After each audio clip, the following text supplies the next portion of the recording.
This is a first look / impressions of the game Systemic War. I did receive a key for this demo, which is the tutorial and one skirmish level. Unfortunately, despite this game being an RTS grand strategy hybrid, this demo did not contain any of the grand strategy elements. So let's get into it. First of all, this is a modern war style RTS, similar to the games like War No or World in Conflict. To start with, I really liked how flimsy everyone felt. Felt a lot like a war of glass cannons, which ironically is how real war is, where units were disabled by 1, 2, or maybe 3 shots. This in turn made spotting and recon very important. After all, if everyone dies in only a few hits, being the first one to spot the enemy and so the first one to get a shot off seems really important. You have various recon units who can spot enemies and have special abilities which allow them to see further and better than normal units. Though personally, I ended up just using a helicopter as a spotter for my artillery. I would have it just fly over, see the enemies that are hiding, and then bombard them.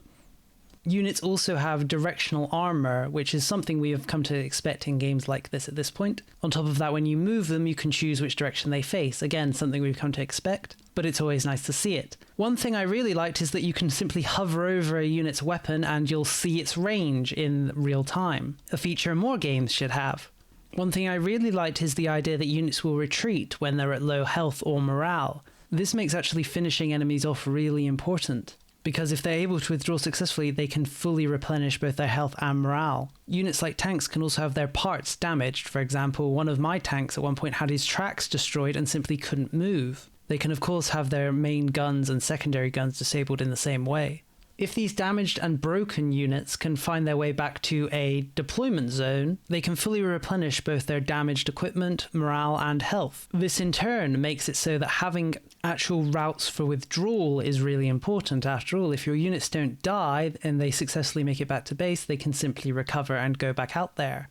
That's kind of how the game ends up working. Both sides meet in the middle or thereabouts. They fight, there are casualties taken, some units withdraw on both sides and head back to recover. Since I've mentioned it, let's talk about deployment zones. So both players have a deployment zone at the beginning of the level, but they can also set up minor deployment zones in the form of unpackable vehicles. These vehicles can only be unpacked in regions you control, and they really help combat feel like you're gradually moving up through the levels. They also encourage orderly withdrawals.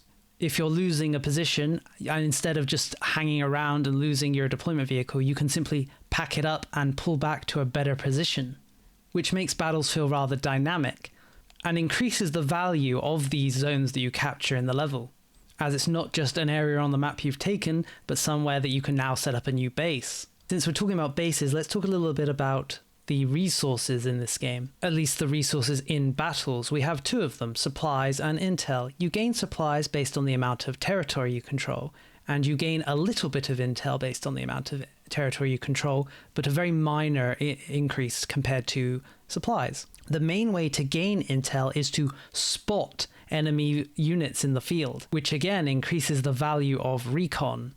Supplies is of course used to recruit new units, but higher level units require intel. Personally, I'm not sure about how balanced it is in the current version. At least in this demo, I felt like I had infinite of both resources and could really just make whatever the hell I wanted to make. But again, this is just a small demo, so it's probably very different in the full game when that eventually gets released. I also felt like infantry were actually very useful in this game because a lot of them have anti-tank weapons, and if you just deploy them into bushes and forests or buildings even, they can easily take out tanks that are unaware of them, again making intel very important. But there's also areas of the maps that could only be captured by infantry because these zones were inside buildings. One of the problems I have with these sort of modern military games is I feel that infantry is often underutilized or very weak. So having them play a direct role in capturing certain zones definitely helps their usability. They can also load into infantry fighting vehicles in order to be transported around the level faster, which is of course nice to see. The game also has access to a passive commander mode where you can essentially let the game play itself for you. Honestly, I'm not really sure what the point of this sort of mode is, but it's nice to have the option, I suppose. Personally, I would have liked some sort of middle ground where you could automate parts of your army and command parts yourself, but then anyone who's watched my videos will know I love having AI companions and allies in games. But it's not a nice feature to have, I guess.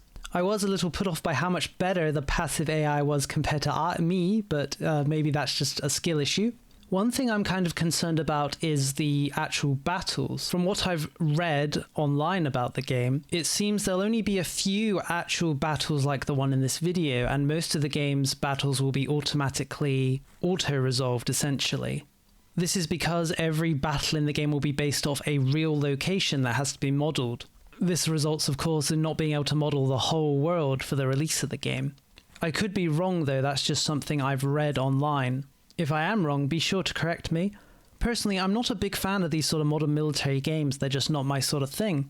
What I am really interested in is the grand strategy elements and economic features of the main game. Supposedly, you'll be able to play as any country in the world, with lots of political decisions and diplomatic events. Will I be able to found Rome in the modern era? Hopefully.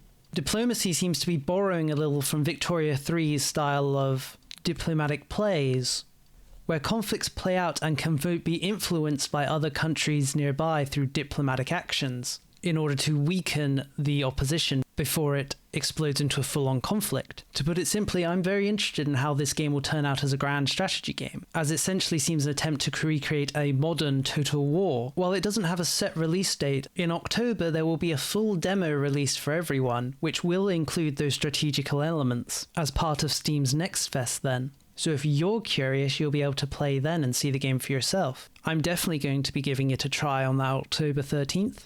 If you have any questions about the demo or how the game plays, be sure to ask. I'm sure there's something I didn't mention in this video that I should have. And let me know your thoughts on the game. Will it have the Total War problem where you just auto-resolve every battle and just focus on the strategic elements? Or will it have another Total War problem where you ignore the strategic elements and basically just play the game in skirmish? I suppose we'll just have to see, right?